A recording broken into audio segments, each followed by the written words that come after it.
Good morning. Good morning. Good morning.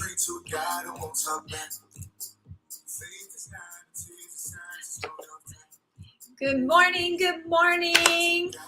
Welcome, welcome. Good morning. Or maybe it's evening for you. Either way. Happy morning to you. Happy evening. Happy Friday. Jessa Carter, the Peaceful Billionaire here. Just getting on. It is a fun Friday, and what I wanted to, I'm going to give people a moment to jump on, but what I wanted to chat about today is how do you keep going? How do you keep going when things get hard? How do you keep going when things get hard, right? I remember early, and the thing is no matter where you are on your journey, and everyone is on a journey. Everyone is on a journey. And no matter what part of your journey that you're on, there's always going to be challenges. There's always going to be growth. And so the question is what do you do in those times when things get tough? What is it that gives you that extra oomph, to push through, to keep going? What are some of those things? And I feel like there's so many different tools that you can use, right? And I remember, and what happens is as you go on your journey, you start to gain and pick up more tools along the way, so that as you do meet those new challenges, right, they're maybe not as challenging as they might have otherwise been. Do I invest in stocks, crypto, or real estate? I prefer real estate. I prefer real estate. Hey Blake. Welcome. So what is that power? What is that force inside of you that keeps you going when things get tough? And ultimately, right? And ultimately, it's right here. Ultimately, it's those 6 inches between your ears that are either going to have you push through, or either going to have you quit. And sometimes, so depending on where you are in your journey, right? Sometimes getting started is the hardest part, right? There's times when just getting started is the hardest or the scariest part, right? Whether that's a new investment avenue, whether that's a new business venture, maybe you're preparing or training for, a new event or a new sports training, right? So sometimes it's like, how am I going to improve from where I was last time? Or what is it that I need to take that step in that right direction, right? Because again, there's times when getting started is the hardest or scariest part. And then sometimes once you're in it, to keep going then becomes the hardest part. And I've been up against that so many times. And this reminds me of a live I did previously where I talk about failure as a unit of growth. And because a lot of times people tend to get hung up on the fear of failure, and that can be one of those things that prevents someone from either getting started or prevents someone from continuing on once they've started on a journey. You're like, oh, well, like I'm probably going to fail anyway, so I might as well just, throw in the towel here. And one of my personal mantras that keeps me going no matter where I am is I think about that where I am now, right? So where I am now is closer than I've ever been, so keep going, right? And that same thing is true for you. So where you are right now is closer than you've ever been, keep going. Whether that's your health and fitness journey, whether that's your financial journey, whether that's your financial freedom journey, whether that's your journey as an entrepreneur, right? Life requires us to continually learn and grow and evolve. And wherever you put the most time, focus, and energy is the area of your life that's going to expand the most. And over the duration of the past several years, I invested a lot of time and money and energy into every aspect of myself and every aspect of my life, right? I was really, really focused on how do I become, right? How do I become the highest and best version of myself? And then I learned along the way of the thing is you're constantly becoming a higher and better version of yourself, right? You're constantly becoming a higher and better version of yourself.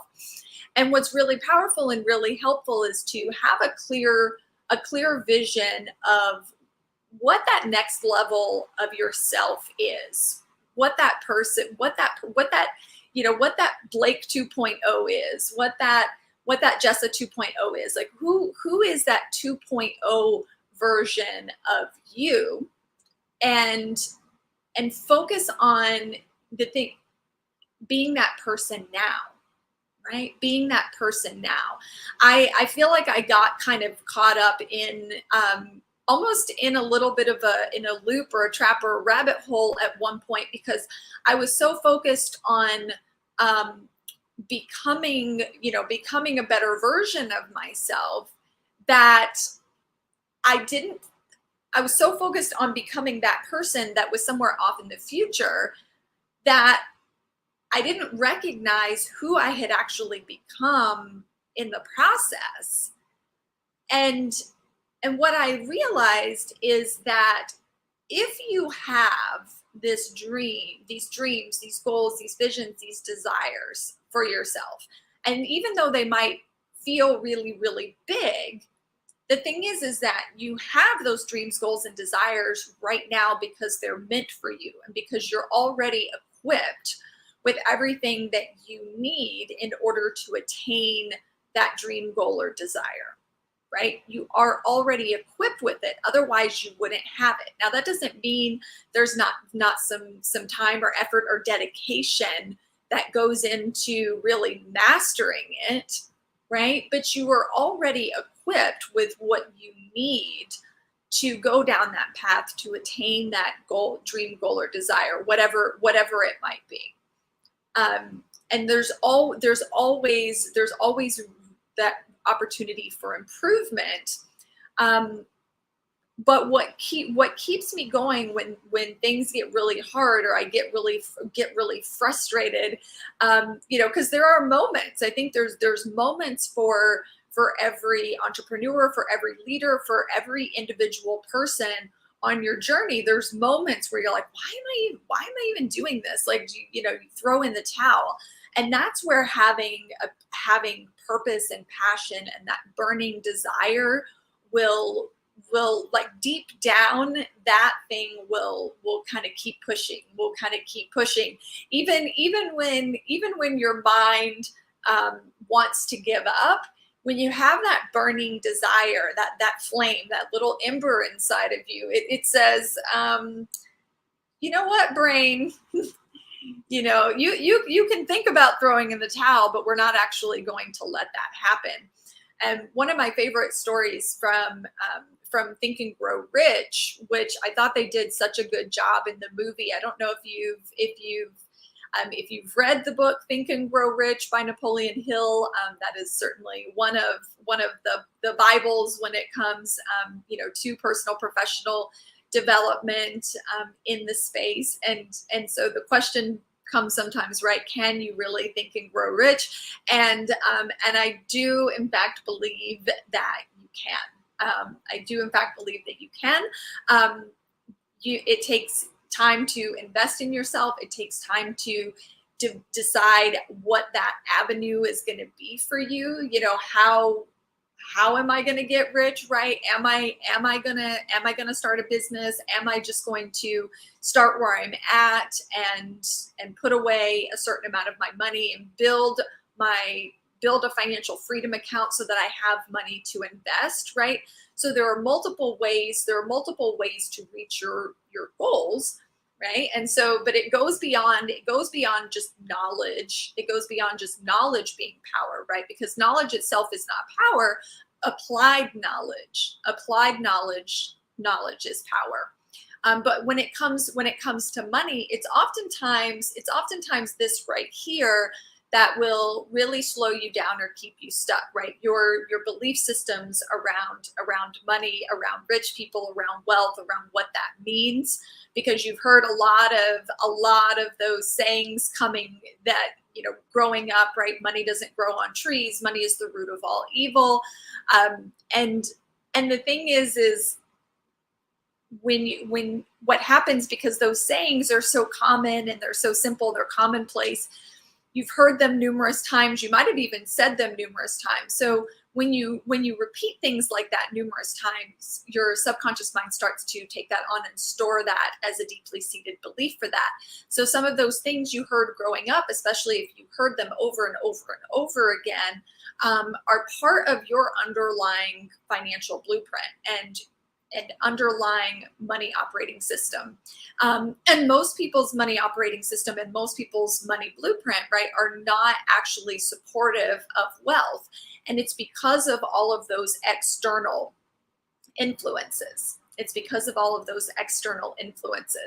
And the Think and Grow Rich movie, what I was thinking about is they do such a good job in that movie on the story about the gentleman who was out on a gold quest, and so the moral of the story, like, he's out on this gold quest. They've been at it for all of this time, right? And they quit and they sold it, and the next person who came in did a little bit more analytics and found that the gold that they were seeking was just 3 feet away, and so they were able to slightly shift the trajectory, and it was one of like the biggest gold rushes in history. So the moral from the story is to never quit 3 feet shy of gold. And so that saying for me, where you are now is closer than you've ever been, keep going. Where you are now is closer than you've ever been, keep going. That has been one of those things that on repeat has always kept me from stopping that 3 feet shy from gold. Because that's what happens, is sometimes you're going down a certain path, and you've been going down the certain path, and you haven't gotten the result yet, right? You haven't gotten that result yet. And so most people give up. Most people quit. Most people give up. And that's the part that you can't see, is most people quit when they're only 3 feet shy from gold. That makes me think of, there was another, there was another story about a gentleman who was on this dive quest to find like a sunken ship where there was supposed to be a certain amount of, money or treasure on there. And I mean, and it costs a lot of money for those deep sea excursions, right? And this gentleman, they kept going out. One of his sons had been going out on these excursions with him, and something happened really awful on one of the trips, and his son passed away. And and you can imagine, like, in that moment, that if he would have given up on the quest, given the fact that he lost his son on this journey, that no one would have faulted him for that, right? No one would have faulted him for that. No one would have blinked an eye or even given it a second thought. They would have been like, yeah, that makes sense. Like it was time to throw in the towel. And he didn't. And it was a short time after that when they ended up finding what it was that they had been looking for all of those years. And I forget the exact dollar amount, but it was millions of dollars, if not more. It was a substantial treasure find, so to speak. And so it's those, you know, those types of stories that really, you know, that really make you think, right? That, you know, I'm always 3 feet from gold. I'm always 3 feet from gold. I just have to keep going. And there's another saying, you're always one person, one connection, or one person away from changing your life. You don't know, or from changing someone else's life, right? So the simplest gestures, you know, just someone smiling at you walking down the street, right, can really have a positive impact on your day. Someone recognizing that you're, you know, looking or feeling a little down and just giving you, you know, especially when it comes from a stranger, right, just giving you a compliment or a nice little gesture of encouragement, right? You never know how that's going to shift someone's day or life from one moment to the next. I had one of my neighbors, I bumped into her. I was on my way back in from taking my dogs on a walk. I bumped into her and we stood there and chit-chatted for a few minutes. And I don't even know why. She was just like, "Oh, you look so beautiful. Like, you're radiant." And I was like, "Oh, thank you." And I was like, "Well, you always look so beautiful." And we just had this, like, you know, beautiful little talk, and it was kind of just a random, like, pep talk, which I appreciated. And I was like, oh, that, you know, that was really really nice and unexpected. And so we said our goodbyes, and I got on the elevator, came upstairs, and realized that my keys were missing. And I thought, where in the world are my keys? I know that I hooked them. I have a little clip on them, and I knew that I had hooked them on my shorts. And I thought, I know I had my keys. So I put the leashes back on my dogs. We go back down the elevator, down the 19 floors, and I go back outside. But it was like one of those moments where I was like, I was frustrated, because I was like, you got to be kidding me, right? Like, did I really, you know, drop or potentially lose my keys? That's going to suck. You know, but right before that, I had this, like, really, really pleasant encounter and this little, like, unexpected pep talk that I didn't understand in the moment. And I thought, I don't know why she just gave me that, like, random pep talk. It was really nice, right? I was not complaining about it. It was really nice. And then when I got upstairs and realized that I didn't have my keys, I was like, you know what? Had I not just had that really pleasant encounter and that little pep talk with her, I would have been so much more frustrated about this. And I'm normally not, but I have a lot going on right now that's time sensitive. And so my time is really valuable and really of the essence right now. And so just that extra, you know, process of having to go back outside and, like, what if I actually did lose the keys, right?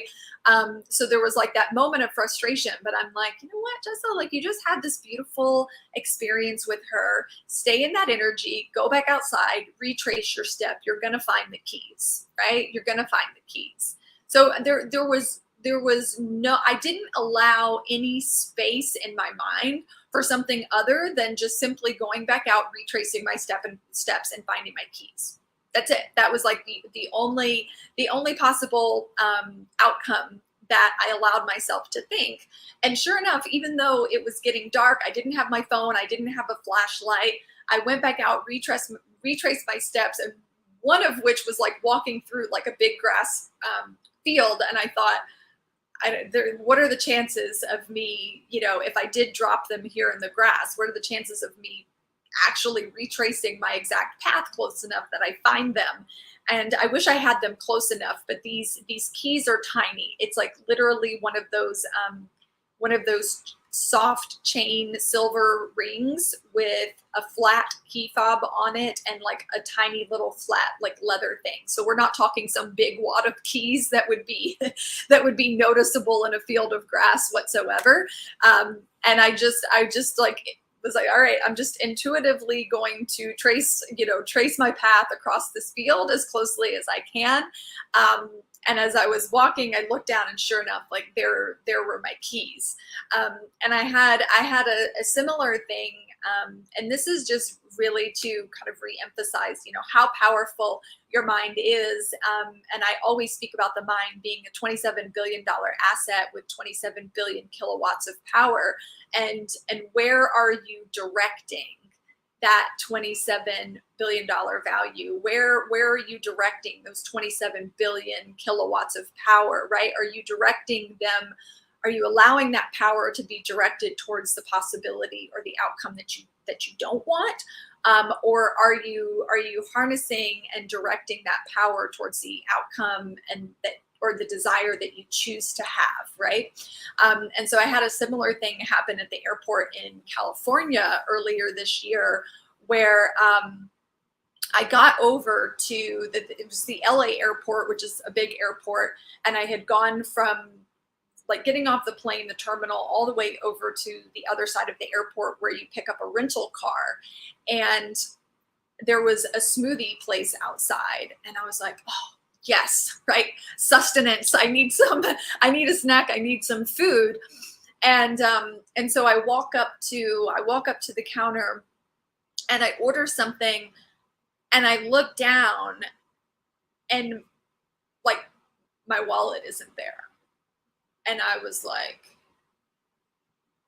oh my gosh, where, and I carry just one of those tiny little card wallets that basically just holds a few cards.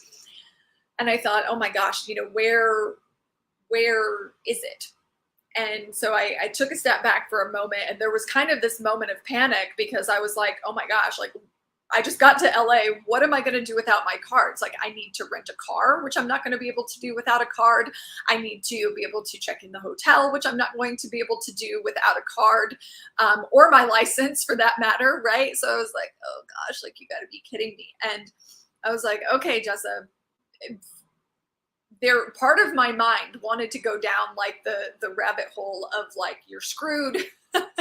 There's no way, right? You're at the LA airport. There's no way. And I was just like, no, I don't have time for that. That's not the outcome that I choose. I know that my mind's a $27 billion asset. I know that I have 27 billion kilowatts of power that are behind my thoughts and where I'm directing it. And so I was like, nope, that's it. I'm going to take the time. I'm going to go back over to the airport. I'm going to retrace my steps, and I'm going to find my wallet, right? So I go back and I ask I retrace certain steps. I ask a couple questions. And one gentleman said, well, go to the Delta, area and ask them. Because I thought it literally must have fallen out of my bag on the plane. I was like, because I don't know where else it could have possibly fallen out that I would have interacted with it. And I knew that I had it on the plane because I had gotten food on the plane. So I go to the Delta desk and I ask the gentleman behind the counter, and you should have seen his face. He was like, yeah, I'll definitely call. He was like, but, he was like, whoo, I feel like we're going to be cutting it close. I said, it's going to be okay. I said, they're going to have it. And he was like, okay, you know, and I could see like his face. He's like, okay, crazy lady. And so he calls. I hear him like on the radio, and he's like, yeah, you know, I have a guest here, you know, from flight blah blah blah. You know, did you all find a wallet? And she was like, yes. She was like, we did. It's a Jessica Carter. Okay, close enough. I was like, Jessa, that's me. And he was like, his face was like, and so I was like, yeah, that's me. And he was like, so he tells her, you know, coordinates with her to have somebody bring it down to the office that I was at with him. And he got off the radio and he was like, in all my years, he was like, I did not expect that. And I was like, yes. I was like, I knew it. So that is my little spiel for this Friday, right? Just remember that where you are now is closer than you've ever been, and keep going. Even in those moments where you think like, oh crap, like I'm screwed, I don't know what to do, I should give up, I should just throw in the towel. Don't do it. Don't do it. Remember that you are always 3 feet from gold. You are always one connection away from changing your life or changing someone else's life. And just repeat that in your head. Where I am now is closer than I've ever been. Keep going. Where I am now is closer than I've ever been. Keep going. Repeat it to yourself. Utilize that.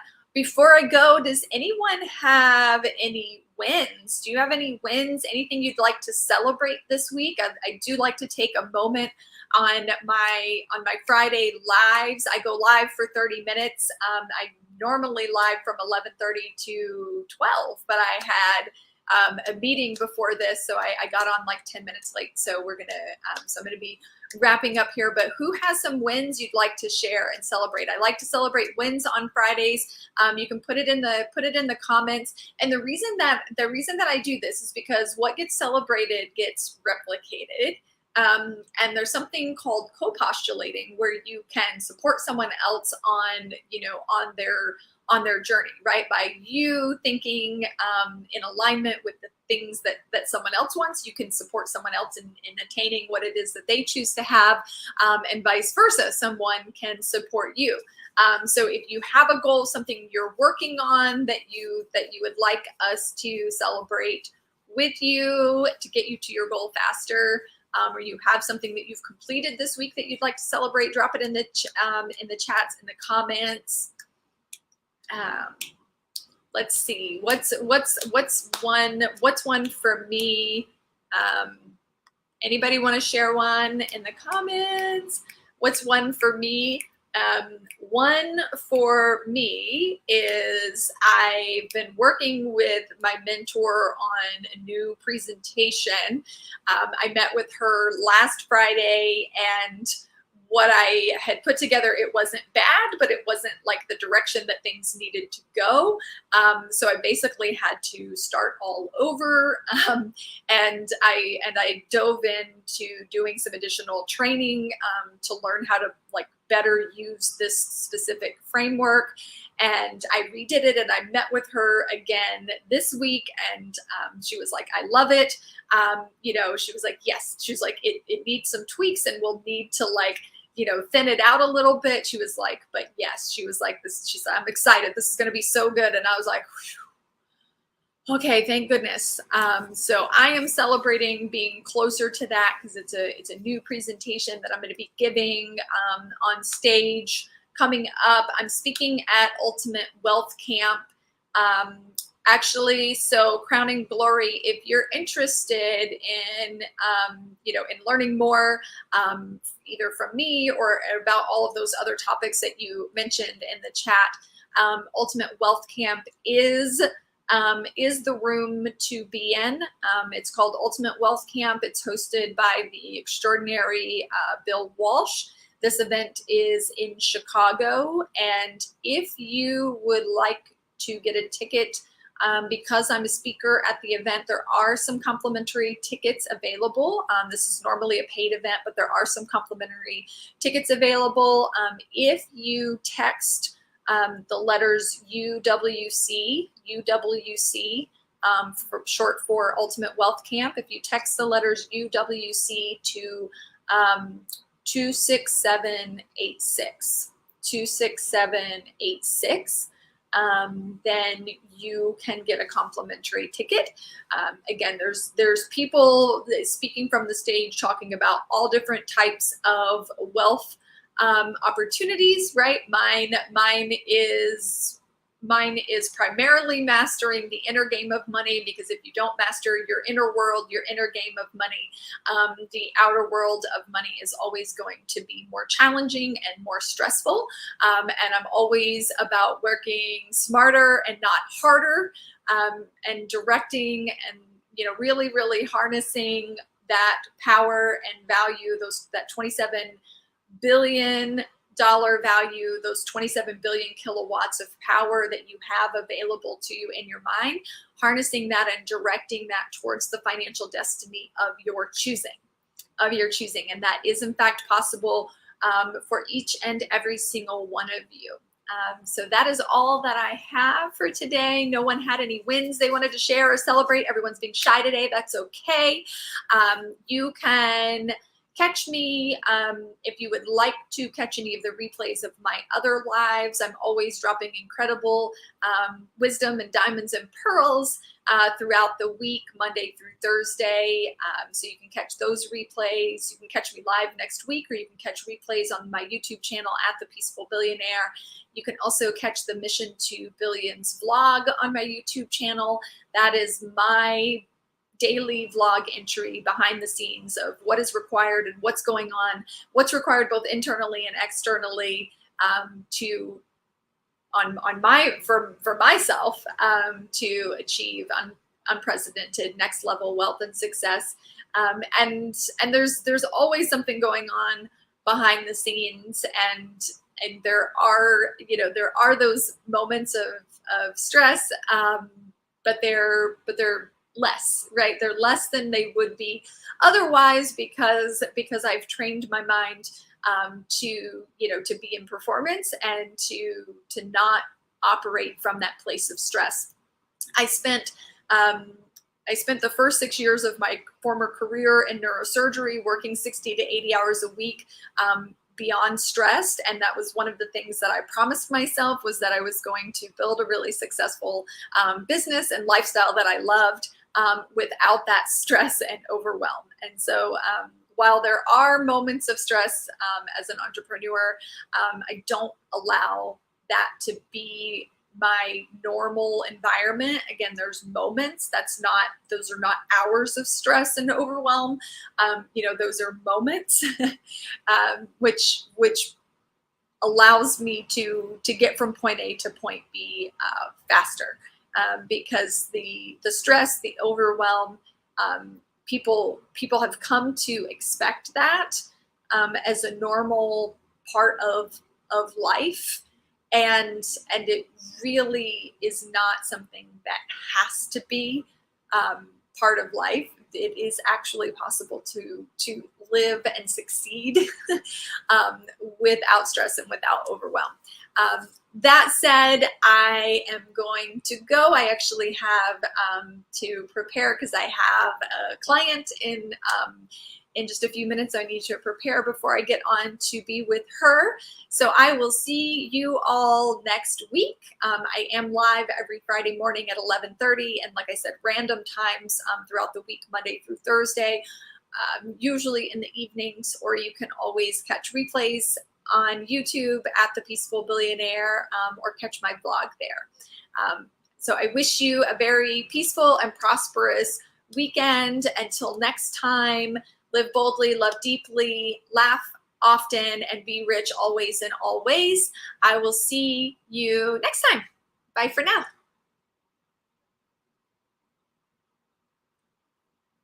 Bye for now. See you next time.